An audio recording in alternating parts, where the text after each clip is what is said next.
咁而家你唱完歌，你喺泰國唔唱歌，我去泰國嘅時候，你話啱啱喺美國唱完翻。係，我之前去咗馬來西亞，唔係馬來西亞，加拿大同埋美國，係啊，加拿大同埋美國。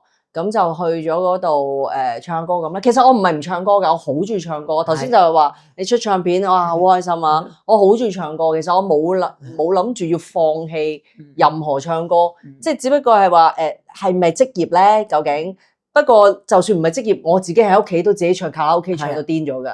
咁我聽日都係諗住去買一部卡拉 OK。轉咗佢教唱歌咧，俾你睇。我又覺得我而家又未有資格要教一個人，我自己覺得。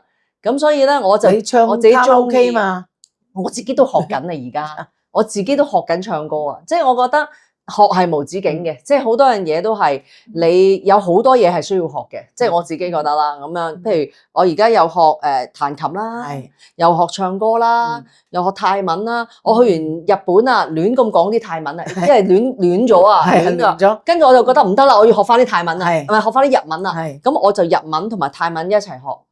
咁所以我一路都學好多嘢。日文同泰文會唔會有啲相似？我覺得好得意啊，真係有啲相似㗎。係啊，即係可能唔係個音相似，但係譬如好似日文咁樣ごめんなさい，即係啊對唔住啊咁樣。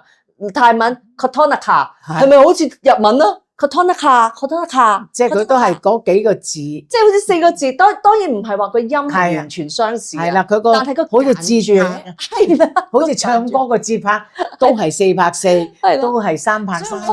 我去到泰國嗰陣時，應該係講係咁話係咪先？我話猜咁樣喎，亂咁講喎，跟住我覺得個腦筋做咩事啊？轉唔到嘅，不如學翻啦，咁咧又學下日文，又學下泰文咁啊。